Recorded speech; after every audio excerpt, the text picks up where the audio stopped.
Të tjera përgjime kanë dalë lidhur me dosjen e Belinda Ballukut, e cila është pezulluar nga gjykata e posaçme, si dhe I është ndaluar dalja jashtë shtetit. Për të folur për këto përgjime, kam në një lidhje direkte avokatin Gylsen Zhlima. Avokat, faleminderit shumë për intervistën.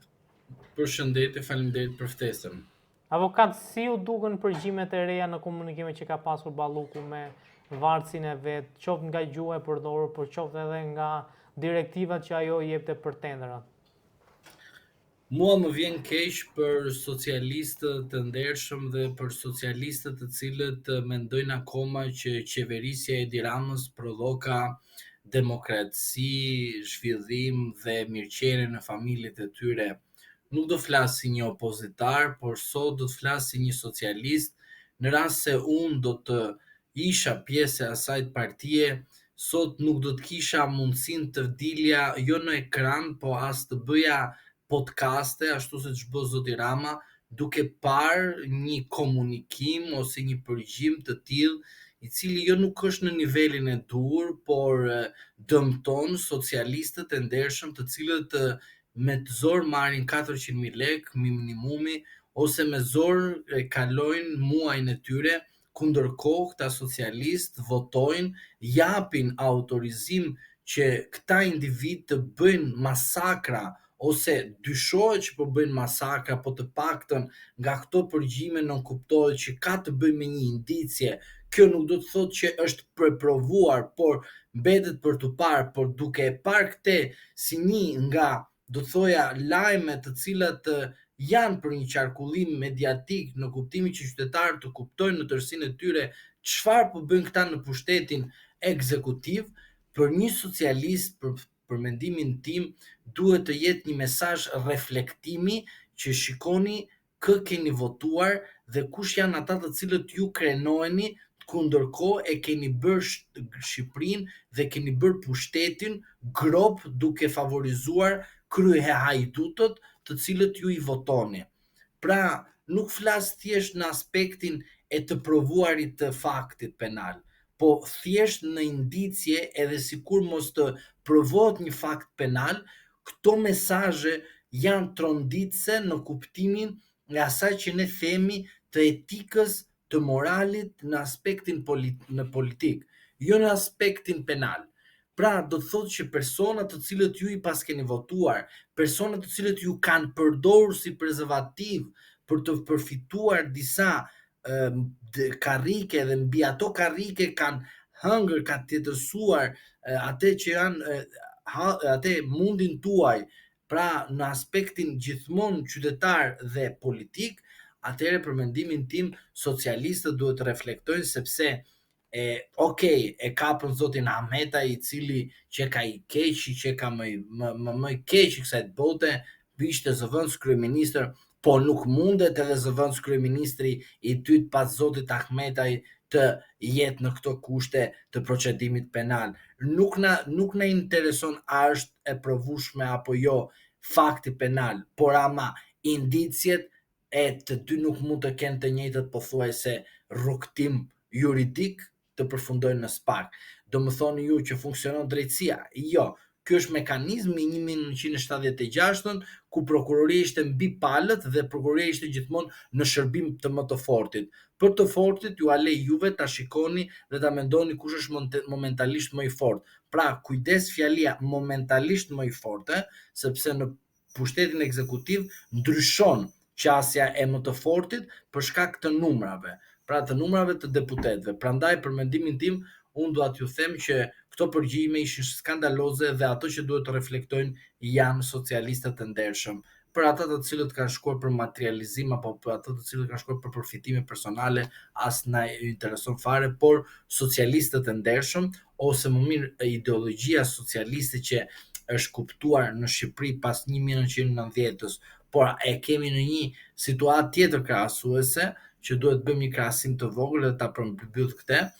Dua t'ju them që nga 1944 në 1990-ën kishim vrasjet dhe ato legjitimonin për shkak të partisë, pra ishe kundër partisë, atëherë ishe armiku I Partisë dhe Popullit. Ndërsa nga 2013 e deri në 2025-ën kemi qelizën ose më mirë rrugtimi të pandeurve, burgaxhive të Partisë Socialiste. Është e tmerrshme vetëm ta kesh si imagjinat dhe si film, kurse sot ne e jetojmë si realitet. Edi Rama e ka çuar në gjykatë kushtetuese pezullimin e Belinda Ballukut. Çfarë mendoni ju se do vendos gjykata kushtetuese parë edhe nga aspekti juridik për të cilin ju jeni dhe avokat?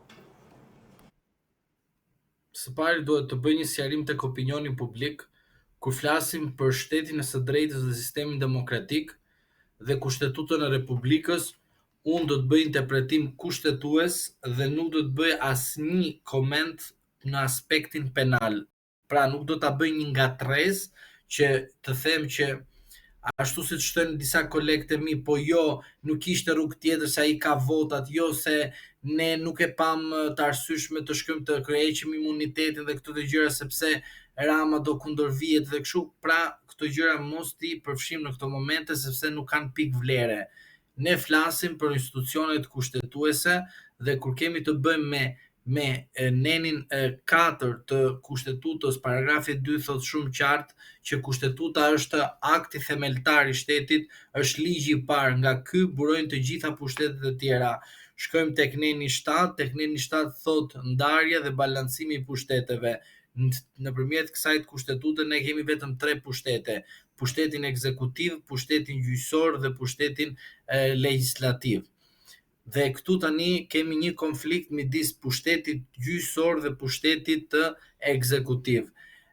Pushteti gjyqësor del me një vendimarrje ku pranon një kërkesë të një organi që është organi i prokurorisë që bën kërkesë në gjykatë dhe gjykata pasi shqyrton kërkesën del me një vendimarrje dhe pikërisht akti vendimarrje që në kupton vendimi gjyqësor bën që të kemi një përplasje midis kompetenca të Këshillit të Ministrave me gjyqësorin dhe aty kemi të bëjmë me përplasje të dy institucioneve pothuajse.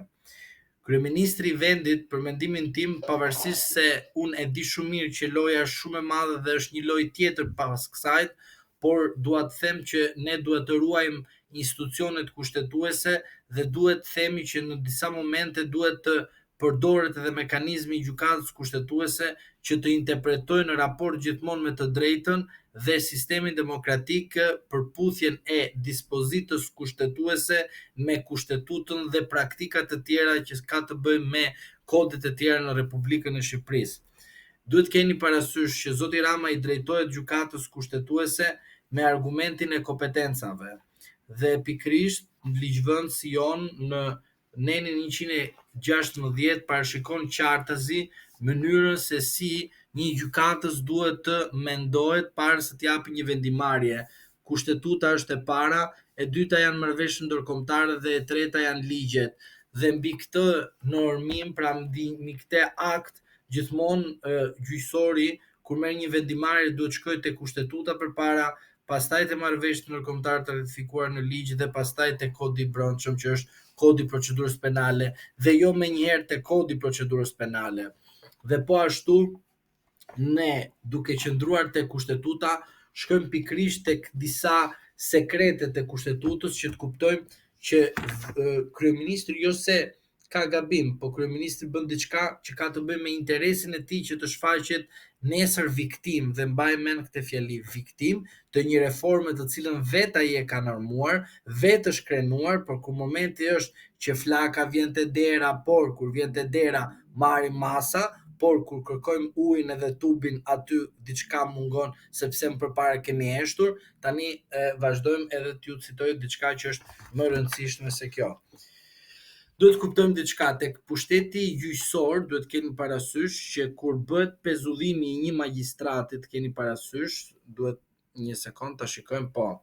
Tek një magjistrati asnjëherë nuk lejohet që pezullimi i gjyqtarit nga detyra të bëhet nga një institucion tjetër përveç Këshillit të Lartë Gjyqësor, që është kush është organi i gjyqësorit, pra është qeverisja gjyqësore, sepse ashtu siç e tham tek neni 7, mënyra e qeverisjes së gjyqësorit, qeverisjes së legjislativit dhe ekzekutivit.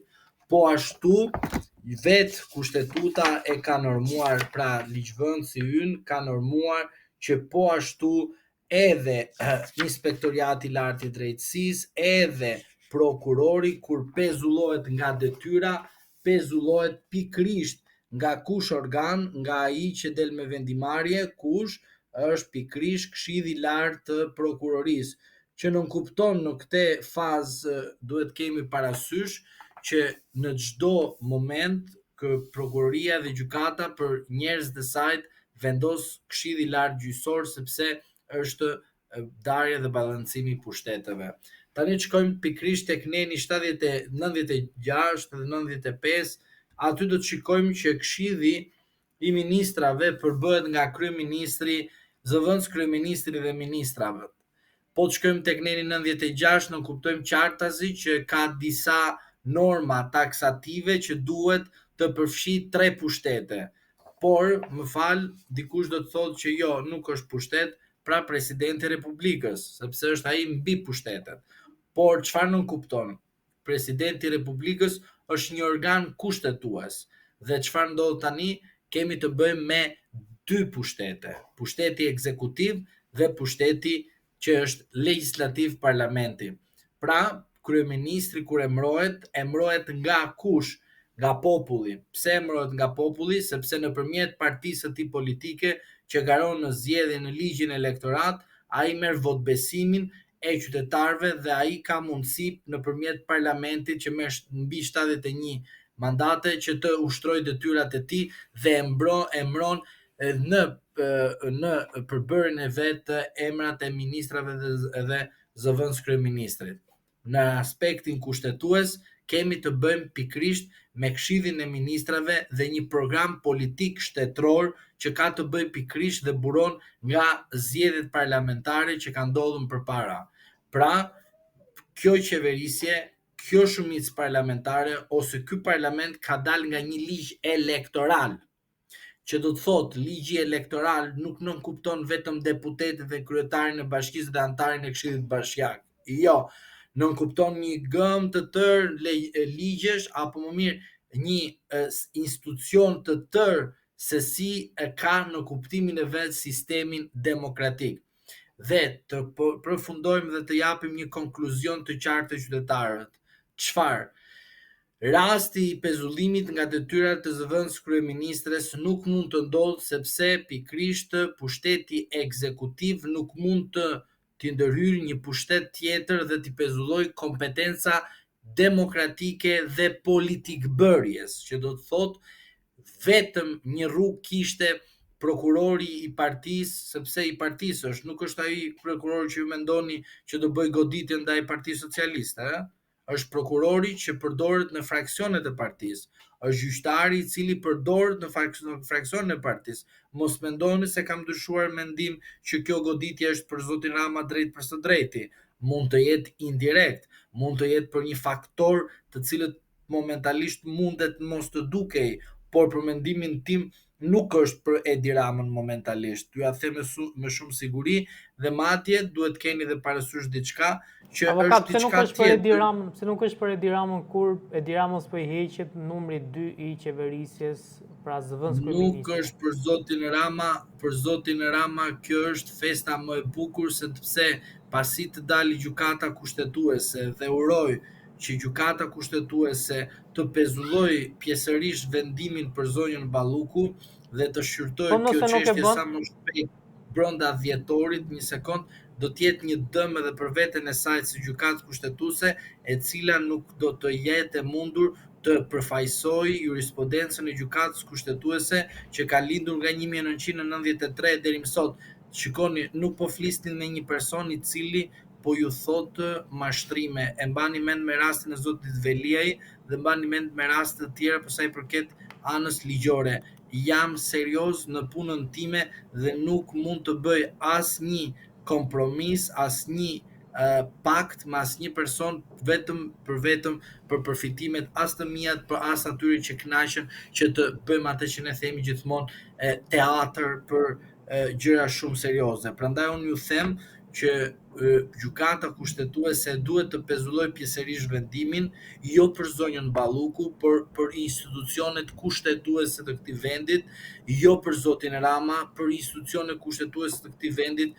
Ju a them me sinqeritet, po, zoti Rama është momenti do t'ikin nga kryeministër, as bëhet fjalë. Prandaj mesazhi ka shkuar, dihet qartazi çfarë i ka shkuar edhe çfarë duhet të bëhet të kishte bërë, ai nuk e ka bërë dhe këtu jemi ta këto fjali që un kam thënë përpara, mesazhi është aty, ti vepron vet, ti shtyp gazit, ti shtyp frenat, por ta dish që ti ke pasojat dhe ti do të kesh pasojat nesër. Prandaj e kemi thënë çdo herë këtu tek ju dhe nuk keq asnjë presje, asnjë pikë, por më lejoni të them që në aspektin kushtetues duhet të jemi serioz sepse nuk mund të lejojmë që një lojë e tillë të luhet në kurriz të sovranitetit të Republikës së Shqipërisë dhe mos harrojmë një fakt tjetër që kjo vendimarrje e pezullimit të zëvendës kryeministrit vjen si një praktikë e kohës së komunizmit. Prandaj them që prokurori dhe gjyqtari janë të partisë, sepse pikërisht Kushtetuta e 1976, me atë po merren, pavarësisht se ka edhe nene të tjera para më përpara, vite të tjera më përpara, po gjithsesi kjo është kushtetuta që unë e kam cituar vazhdimisht tek ju, dëgjues që mbajnë mend do ta kuptojnë. Neni 104, prokuroria ka qenë mbi palët dhe prokuroria mund të pezullonte edhe çdo akt, çdo ligj, çdo prokuror, çdo njeri, çdo gjyqtar kur kishte çfarë bekimin e më të fortit. Dhe ju e dini shumë mirë kush ka qenë më i forti në kohën e 1976. Shqiptarët e kuptojnë shumë mirë, e besoj shumë mirë edhe komunistat, edhe antarët e klyshave të Partisë së Punës. Pra, Avokat, ju duhet keni parasysh që sot jemi në një situatë ku po përdoret dhe po luhet me institucionet kushtetuese. nëse gjykata Jo, prit kushtetuese, tani. Prit, jo, një sekond, mos e ngatrojmë qytetarët. Të japim dy sqarime. Sqarimi i parë është ky. Sapo u vë në njoftim kryeministri që në momentin e parë që një antar i kabinetit të tij është pezulluar nga një vendim gjyqësor, kryeministri sipas ligjit 131 të Kushtetutës mund të drejtohet drejt për së drejti gjykatës kushtetuese që të bëjë sqarim për kompetencat nga pikërisht, vendimi i gjyqësor. po, Prit, kemi një gjë tjetër e dyta që është që zonja Balluku që të arrijë të shkojë deri në gjykatë kushtetuese, i duhet të kalojë në shkallë të parë, në apel, po në pra, kolegjin që kjo penal gjë të dhe shkonte sa më në shpejt, e gjykatën kuptueshme, kushtetuese. avokat, që kjo gjë të Po, shkonte sa jo më një shpejt në sekond. gjykatën kushtetuese, ishte qeveria që e Kushtetuese. çoi në gjykatë kushtetuese. Apo jo? Se Po, ndryshe Balluku qeveria do e dërgoi, se ndryshe po qeveria të e ngeli në dërgoi. dorën e Ballukut do ishte shumë herë më vonë, pra do humbej shumë kohë për ta çuar sepse Balluku si person duhet kalonte Pse duhet shkallët ta e bënte? Pse të po duhet ta them bënte qeveria? se duhet ta Sepse bënte. qeveria po bën një veprim që të tregojë që unë dua të mbroj diçka. Po pra jam shumë dakord. Problemi është nëse gjykata kushtetuese thotë që vendimi i gjykatës së posaçme për të pezulluar zëvendës kryeministrin është vendim që është bazuar në ligj dhe është sipas kushtetutës. Çfarë ndodh pastaj? Pezullimi vazhdon pezullimi. Po Pra sigurisht i qeveria do të i çojë bie një që jashtë vendit. Po Shqipëria do të degenerohet në institucione ndërkombëtare. pse? Pra, sepse në fund fare Shqipëria nuk mund të pranojë që një institucion i pushtetit gjyqësor, që janë gjykatat, për bërjen e vet, nxjerr një akt dhe cënon pushtetin ekzekutiv. Pra, pushteti ekzekutiv vjen përmes votës, pra përmes sistemit demokratik zgjedhor.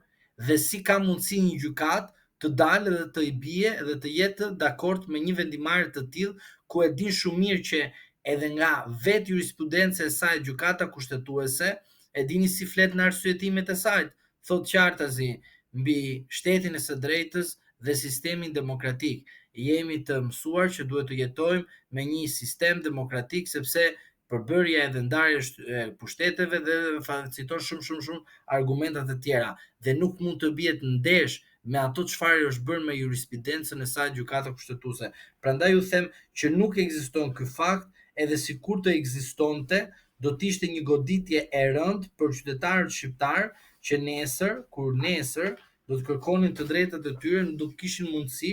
Prandaj them që nuk do të përballen me padrejtësira më të mëdha dhe nuk do të kishin mundësinë që të kishin një të drejtë ashtu siç duhet, sepse ishte një e drejtë e cila është luftuar nga amerikanët e europianët, sepse pastaj do të themi që reforma pas ka dështuar totalisht edhe se si ka mundësi që gjyqtarët e gjykatës kushtetuese mos të kuptojnë ndarjen në ballancimin e pushteteve.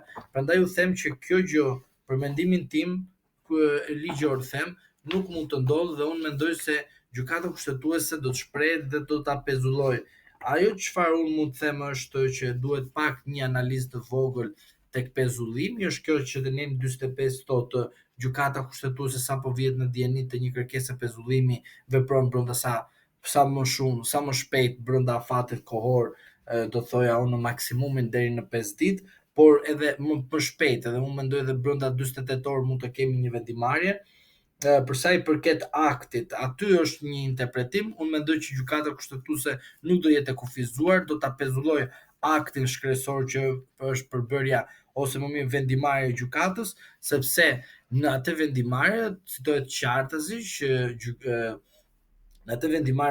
qartësi që jo vetëm se ndikon Këshilli i Ministrave, pushteti gjyqësor tek vendimarrja e Këshillit të Ministrave, por në aspektin kushtetues nuk njihet tek pjesa e emërimit dhe shkarkimit të ministrave fjalia pezullim as nga një institucion tjetër, përveç asaj që themi kryeministrit. Prandaj u them që në aspekt juridik po ju analizoj. Tani për dëshirat e njerëzve nuk kam shumë dëshirë që nesër të kemë në zgjedhje të parakoshme, por nuk mund ta. Çfarë do ndodhte nëse gjykata do vendose arrest shtëpie për Belinda Ballukun? Aty do të kishte nisur. Një sekond. Tani do të flasim seriozisht, akoma më seriozisht, jo se s'flasim seriozisht. Tani, zotri Keti një kallëzim penal të regjistruar që në 2021. Zonjën e ke zëvendës kryeministre nga 2021 në vazhdim. Tani, kaluan zgjedhjet e 2021-shit, kaluan zgjedhjet e 2023-shit, kaluan zgjedhjet e 2025-s. Tani i gjetë këto prova, këto komunikimet? Mirë, tani i gjetë këto prova të komunikimet.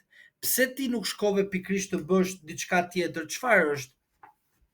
Të kërkosh pikrisht çfarë që ndaj saj zonje të aplikosh në 73 të kushtetutës dhe ti kërkosh pikrisht këtë gjë. Çfarë? Qartë se të djekin dhe qytetarë që mos flasin vetëm kështu kot këtu. Tani, ky është imuniteti i deputetit, edhe i ministrit, sepse ministri dhe deputeti kanë imunitet. Pavarësisht ai apo jo nuk e deputet, ministri ka automatikisht mandat, ka imunitet. Dhe këtu çfarë të thotë? Të thotë që ndaj deputetit thotë nuk mund të arrestohet, të hiqet çfarëdo lloj forme liria, apo të ushtrohet kontroll personal ose i banes pa autorizim të kuvendit. Kini kujdes diçka këtu. Kjo dispozit nuk kupton qartësi që prokurori duhet të drejtohet të asaj si quhet kuvendit me kërkesë për arsye arrestimi. Mund t'i bëhet edhe për shkak të një kontrolli personal në banesë. Pra, do të thotë që ti hetimet që i ke kryer, si i ke kryer duke marrë prova nga persona të tjerë dhe nuk ke vajtur të marrësh prova nga personi që dyshohet që ka kryer komunikim, pra ushtrimi i kontrollit personal dhe banesës. S'ka nevojë ta fusësh në burg. Dhe në rast se ti doje me fut në burg, pse ta fusje në burg? Ti ke rastin Berisha, e ke çuar detyrim paraqitje. Ti ke rastin Kryemadhi, e ke çuar detyrim paraqitje, pa kaluar nga parlamenti. Kur rasti Kryemadhi Berisha është në shkelje të ligjit, kemi thënë 500 herë. Pse nuk i bërë ti Belinda Ballukut detyrim paraqitje? Një sekond, sepse nuk kishte nevojë të shkojë në parlament. Po pse duhet t'i vendosë detyrim paraqitje, avokat? Pse duhet t'i vendosë detyrim paraqitje? Pse duhet t'i vendosi Berishës? Pse i vendosi Berishës? Po shiko, ka i sens, pezullimi nga detyra është, sepse Spaku e ka argumentuar, i sekond. Spaku e ka argumentuar, thot, më prish provat, thot Spaku, Çfarë për prish Ballukun. provat, jo më ky është mashtrim publik. Po Më çon dëgjoj si ka, mua, ky është ore mashtrim nuk publik. nuk futen kush ka të drejtë, Që ka avokat. prokuroria, më dëgjoj mua, ky është mashtrim publik që bëhet popullit, prandaj po them që është një lojë e bukur, është një lojë e bukur, Ai është e prish rrezikshme. provat, ai prish provat, i sekondë. Jo, nuk i prish provat. Dëgjoj mua Pse tani. nuk i prish Kjo është provat? një Ata lojë e është në bukur krye që ne të po qeverisë. dallim që po thua tani. Po dëgjoj mua tani. Po flasim për diçka që nuk ka vlerë fare. Nuk ka vlerë këtë gjë që thua. E di pse nuk ka vlerë? Sepse duhet kuptosh këtë gjë. Derisa prokurori pa problem për provat, ka mundësi ta çojë arrest në shtëpi, më zotëri. Do prishi provat në shtëpi. Okej, e çon në burg vëlla. E man aty 20 ditë, 30 ditë dhe nxjerr nga burgu. Në rast se është prokuror, në rast se është amator, nuk kam çfarë të bëj unë tani. Po dëgjoj mua tani. Këtu ke të bësh pikërisht me Nëse do e çonte arrest shtëpie ose do e çonte arrest në burg, a do shkarkoj Balluku, pra do e humte postin e zëvendësë kryeministrit? Është në përgjegjësinë politike të kryeministrit, sepse personi që e ka emëruar është kryeministri dhe nuk është Spaku që pezullon. Prandaj po ju them që mos u mashtroni nga ideja që ju thonë. Të sqarohemi pra një sekond. Dakor, sqarohemi tani. Ta sqarohemi pra, një sekond, ta shpjegojmë pra, një sekond. Ta shpjegoj pra.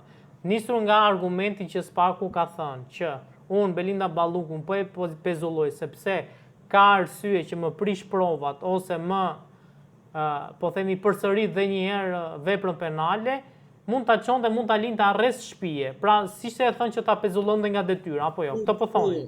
Më dëgjoj këtu, në 73 thot qartazi që deputeti nuk mund të arrestohet dhe kërkohet autorizim nga kuvendi. Dhe shiko çfarë të thot, ushtrohet kontroll personal dhe i banesës. Pra, unë nuk them të arrestohet. Një pyetje, nëse i sekond.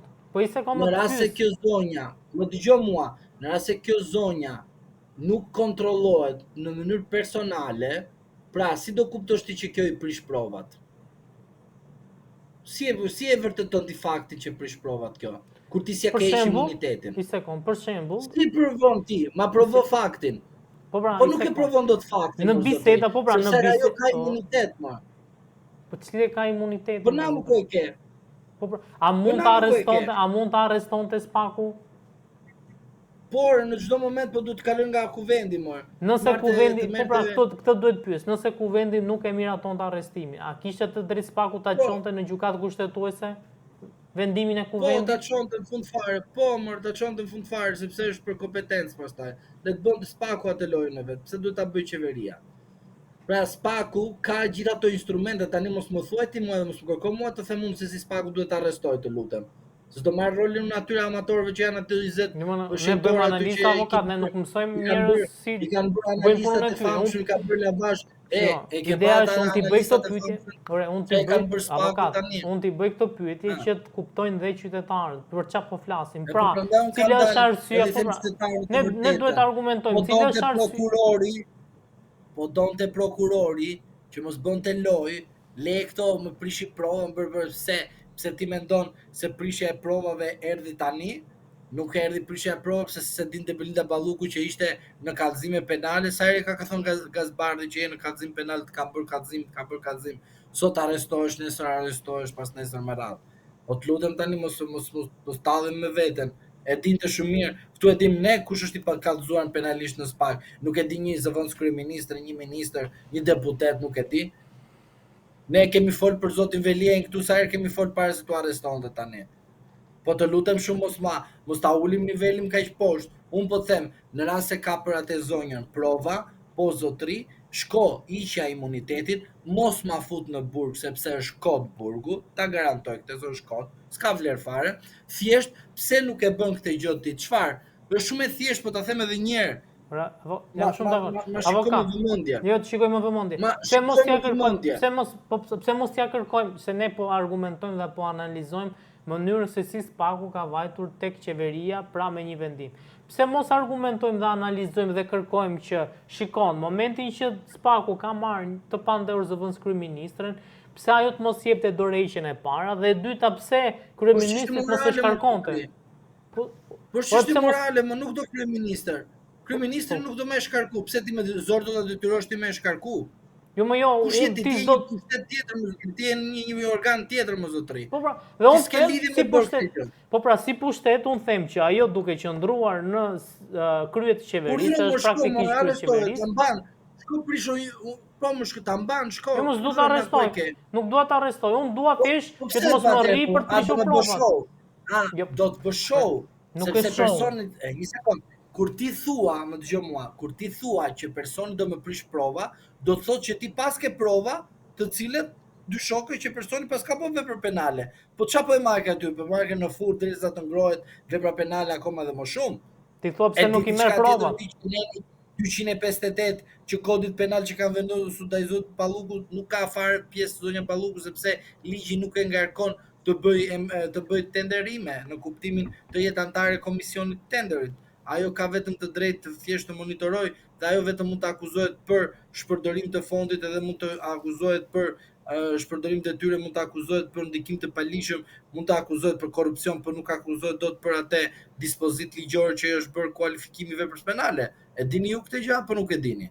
Pra prandaj them që kur të vi momenti që gjykata kushtetuese të japë një përgjigje, kush do jetë viktimë e kësaj gjëje? Zonja Balluku apo Zoti Rama? Zoti Rama do jetë viktimë. E dini si do ta çojë Zoti Rama ato dy prokurorë, gjyqtarë dhe prokurorin që ka marrë vendimarrje? Avokat, Si kam do dhe ta një pyetje. lançojë? Kam dhe një pyetje Pra, e këtu. kupton Në nenin, situatën. Edhe dakor, një në herë nenin të sqaroj e kuptuam. qytetarët e mi Po pra, sepse e ata që kuptuam. na Doli siç është avokat, doli. Kalojmë te tjetra. si doli. Po si doli, nuk doli më zotri, po them edhe një herë ty, sepse Po e dëgjoni morëm vesh mashtrimin e pra. radhës. E morëm vesh. Kjo do Spaku ka prishi mashtruar prova. qytetarët. Këtë thatë ju. I Iku. mashtron vazhdimisht edhe qytetarët mendojnë se shkojnë te Bela, shkojnë edhe te Igjati. I te Igjati do i vi radha, por puna është kjo, është rast pas rasti, radh pas radh, edhe me Po pra, avash të avash. sqarojmë pak dhe një sekond, të sqarojmë pak. Thot neni 103 kushtetutës thot antarët e Këshillit Ministrave gëzojnë imunitetin e deputetit. Çfarë do thot kjo? Çfarë do të thotë atë që thash edhe unë përpara, që do të thotë qartazi që për shembull ka dy lloj ngjarjesh. Ngjarja e parë është kjo. Kur ministri është deputet, s'ka pse ai të imbrohet sepse ai është deputet. Kur unë edhe ti Rama na fton edhe bëhemi ministra, edhe nuk kemi deputet, ne në momenti sa po betohemi, kemi marrë edhe cilësinë e deputetit, pra imunitetin e tij, që kemi imunitet që të aplikohet Pra, neni 73. Dakor. Pra, Kupton? në këtë aspekt, Spaku s'mund të pezulloj një deputet, por në të njëjtën kohë s'mund të pezulloj dhe një ministër. Kjo është ideja. Po kjo është ideja. Tani more notën 10. Po jo, Pra, të sqarojmë njerëzit.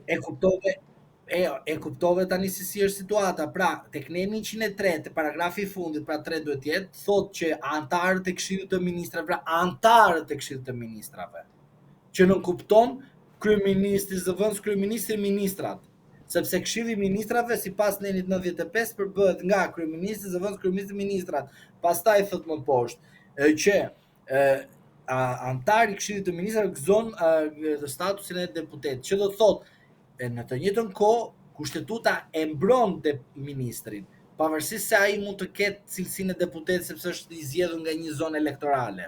Prandaj po ju them edhe një herë, duhet ta shikoj me kujdes dhe me vëmendje pse prokurori, dëgjoj mua se këtu është lajmi, le ato që thënë do prishi prova, do bëj prova, ore prova ti ka aty prokurori ka mbledhur se derisa dalin përgjime dhe këto janë prova ato për prokurorin, kujdes për prokurorin sepse kur prokurori merr ndaj një masë ndaj teje, ai është i bindur që do të fusin burg, do të kalbin burg këtu. Por ju duhet keni parasysh diçka, çfarë? Gjykata afërmendësh nuk do të vendosë çfarë do prokurori. Prandaj fjalia afërmendësh kur Ilir Meta thoshte këtë dhe thoshte çfarë thotë ky dhe kështu me radhë. Rast konkret e ke, që afërmendësh vendosë kështu si donte prokurori dhe gjykatësi i plepave 2. Prandaj them që kur të goditet ky veprim i prokurorit dhe gjyqtarit, të shikoni ju që do dali viktime Edi Rama dhe nuk do dali as Bela as ato. Madje ato të dy jam i bindur që mund të shkojnë në shtëpinë e tyre se duhet të shkarkojnë më njëherë nga sistemi i drejtësisë. Prandaj them që duhet të kuptojmë edhe një herë pse nuk ja mbajti prokurori të shkojë dhe të kërkojë derisa ajo do prish prova. Çfarë është Ilir Meta në burg sot? Sepse do prish prova. E keni dëgjuar ju apo jo? Për këtë arsye është Ilir Meta në burg, s'është për arsye tjetër. Çfarë thënë për Sali Berishën? Që mbahet që mos do largohet nga vendi. Ndërkohë Saliu s'ka nga të largohet. Madje shkoi edhe u bë zëvendës president i Jo, Partive pikërisht, fal, Evropiane. një sekond, të krahasojmë pak se kjo është një krahasim shumë i bukur i zotit Meta, i cili është në burg me pretendimin se mund të prish prova dhe mund të ndikojnë dëshmitarët dhe Edhe di kush gjyqtare është e ka bërë këtë. Ky Çela, dhe në të njëjtën kohë Balluku, duke qenë se është në pozicion, qëndron jashtë. Pra edhe pezulloi nga detyra. Ndërkohë që Meta nuk ka detyrë funksionale për të prishur më në kuptimin prova se s'është më në krye të institucionit.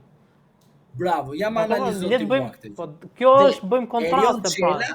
Erion Çela, Plepaxhiu 2, Majlir Metën dhe i thotë do prish prova, ndërsa Erion Çela shkon edhe pezullon Ballukun edhe prokurori që vjen fryma e Altin Dumanit, e kupton se prokurori pa frymën e Altin Dumanit afërmendësh nuk bën asgjë, nuk shkon të kërkoj për belën këtë nen këtu, paragrafin 2, e kupton? Dhe thot për Ilir Metën ti duhet jesh në burg, po ndërsa Bela nuk ka rëndësi të shkojmë te partia sepse derisa ka 83 mandate nuk ja japin. Pra, paragjykojnë edhe faktin vet pa shkuar në kuvend që t'ja hedhin topin partisë e cila po mbron njeriu e saj, që dalin në aspektin moral partia e dobët që ndërkohë thoshte Edi Rama besoj Spakun, ndërkohë nuk e besoka Spakun, as drejtësinë e vet, po e besoka kur fuska Ilir Metën në burg, Ahmete në burg, Veliej në burg, Kokën në burg, të gjithë këta në burg, dhe kur i vika te Bela nuk doka sepse drejtësia nuk qeka funksionale.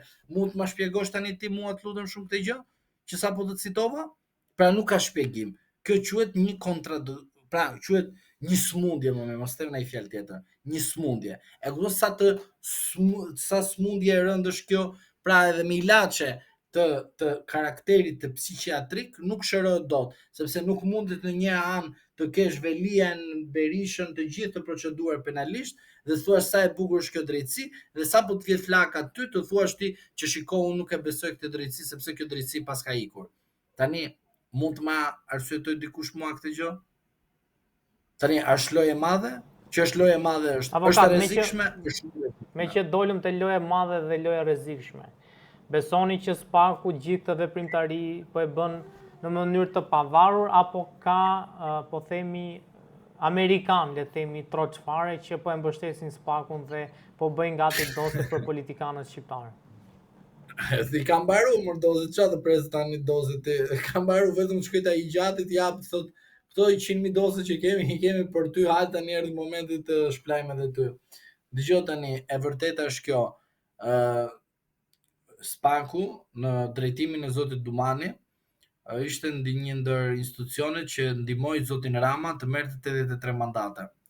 Në vendet më të zhvilluara, kur një qeveri kapet në korrupsion, ju e keni parë që qeverit bien me njëherë.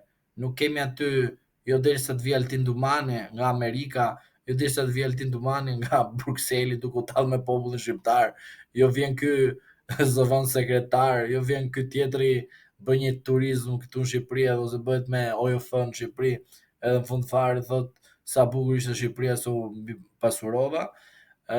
Prandaj ju them që zoti Dumani respektoi atë që ne themi statutin e 1976 të Partisë së Punës, të Partisë Popullore Socialiste, dhe zoti Dumani është i kënaqshëm dhe për këtë arsye bën edhe këtë veprim të fundit që të shpëtoi zotin Rama nga zonja Balluku.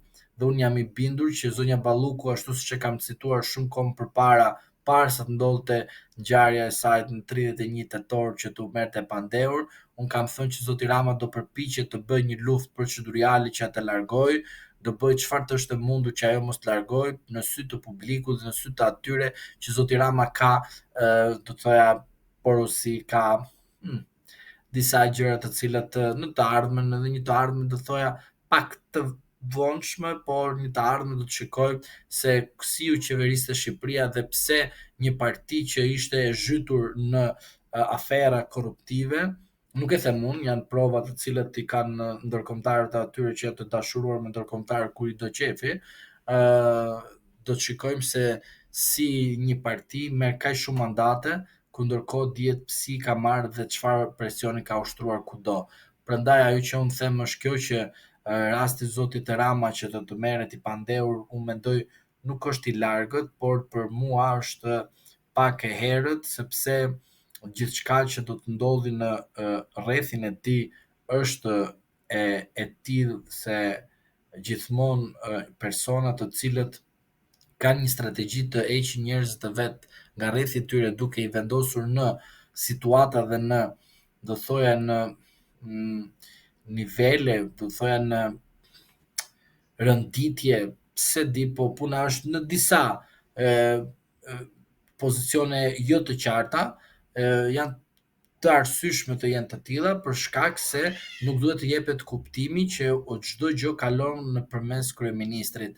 Pra konflikti institucional që po krijohet nëpërmjet të Këshillit të Ministrave dhe prokurorisë së posaçme dhe gjykatës në tyrë të gjykatës kushtetuese do të jetë loja e radhës që zoti Rama do dalë viktimë e kësaj loje, sepse zoti Rama duhet të dalë viktimë edhe për arsye se edhe zonja Balluku do kuptoj që shiko fajin sipas këtij edi, po megjithëse këta që ne kemi vendosur të sistemi i drejtësisë bashkë edhe me motrën time nuk kishin kuptuar që këta megjithëse që kanë të rrezikshëm.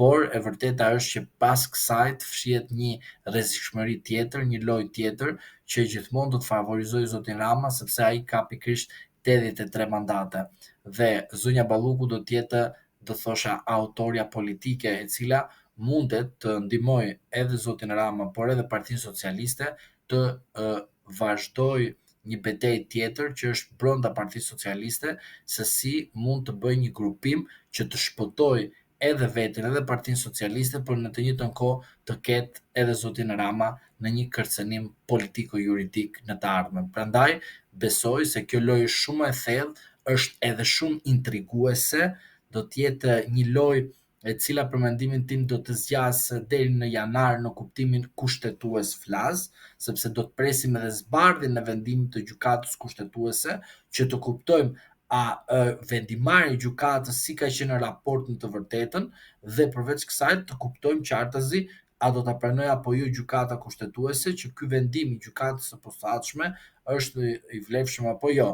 Prandaj them që çdo gjë po bëhet gradualisht, por te kjo lojë kam frikë se do të bien viktim të gjithë ata të cilët e kanë inskenuar. Pra, prokurori, gjyqtari, ë kryeministri, zëvendës kryeministrja, të gjithë ata të cilët kanë inskenuar këtë lojë do të bëhen pjesë e goditjes së reformës në drejtësi. Reforma në drejtësi në 2026 nuk do të ekzistojë më sepse reforma goditi veten e saj. Avokat, faleminderit shumë për intervistën. Edhe unë falenderoj për ftesën.